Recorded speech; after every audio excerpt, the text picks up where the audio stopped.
Hai, aku tuh masih bingung ya. Aku tuh memiliki beberapa teman dari berbagai aplikasi, uh, baik itu dari Facebook, TikTok, Instagram, seperti itu. Gue bingung. Uh, Mereka ini cerita sama aku bahwa mereka mempunyai kenalan dari luar negeri.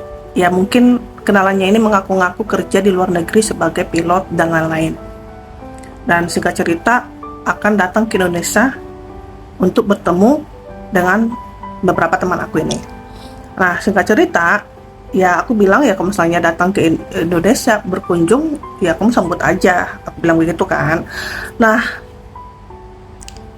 cuman aku mengatakan sama mereka, kalau misalnya mereka datang, benar-benar datang ke Indonesia dan tiba-tiba ada alasan mereka tertahan di bandara dan meminta suatu bantuan sama kalian, jangan dipercaya. Itu adalah sebuah modus penipuan. Dan benar itu terjadi gitu ya.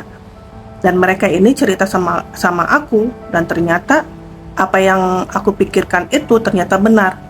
Ketika mereka begitu sampai di bandara, si pasangannya ini nelpon bahwa mereka tertahan di bandara dan nggak bisa keluar dan meminta sebuah tebusan uang, dan dengan alasan ya mereka ini yang bantu gitu mengeluarkan duit. Cuman aku bilang jangan, itu hanya modus penipuan.